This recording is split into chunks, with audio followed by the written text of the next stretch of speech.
Caesar Smith returned to Vietnam just after the Tet Offensive. He had been promoted to captain and was given command of the 82nd Airborne's newly formed Delta Company. And I'm standing there thinking now, what company commander is willing to give up some of his good men and he's getting ready to face combat? So I figured, okay, this company's made up of anybody and everybody they want to get rid of, plus some new people who've never been in combat.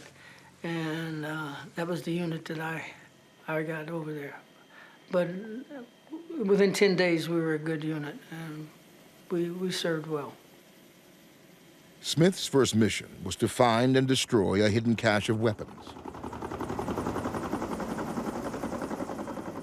They're anticipating, they're scared to death, their heart's beating 1,000 beats a minute, and they're out there in the open with all this gear on their back running in this heat, and some of them just fainting, and so I said, okay, this is not good, so we're just going to stop right out here in the open and regroup. And that didn't take too long. We did get the tree line. Fortunately, we didn't get hit. Smith and his men made it safely out of the landing zone and into the jungle. A short time later, the young soldiers surprised the enemy. So we had a firefight. We found the weapons. We thought we had a couple of prisoners, but they died before we could get them on the helicopter. I'm sure some of those kids were just like I was. When I first started, they wanted to freeze. And of course, training is to keep you from doing that. No one knows how you or I are going to act until we face the bullet for the first time. And I'm sure some of those kids were just laying on the ground and hoping they weren't going to get hit. I don't know how many of them got away, but we had some kills and got the weapons. That was the baptism, and after that, they were ready. Several missions later, Delta Company stopped to rest during a patrol. The seasoned fighters hid themselves in the bush, but one soldier accidentally left his legs uncovered. And all of a sudden, we heard this machine gun fire. It was AK-47. You can tell the sound of them. One sergeant had been shot, and he had died right on the spot, and they were under fire. And what we could assume by the amount of fire, up that hill further was a lot larger unit than we had. Artillery support was called in.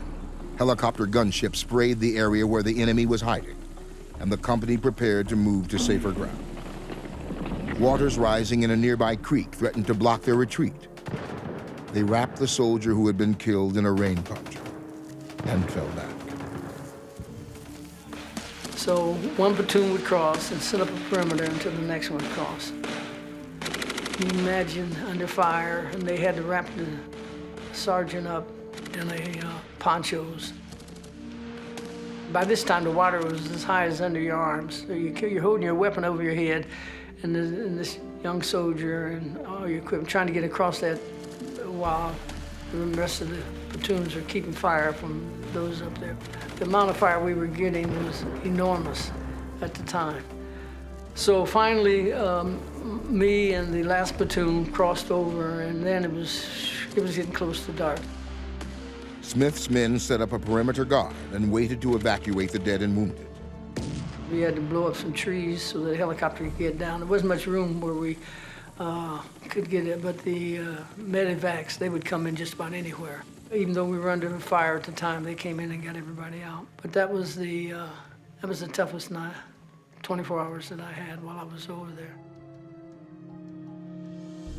Smith had been told up to 16 men under his command could be killed during his tour of duty. But the young soldier they refused to leave behind was the only one he lost.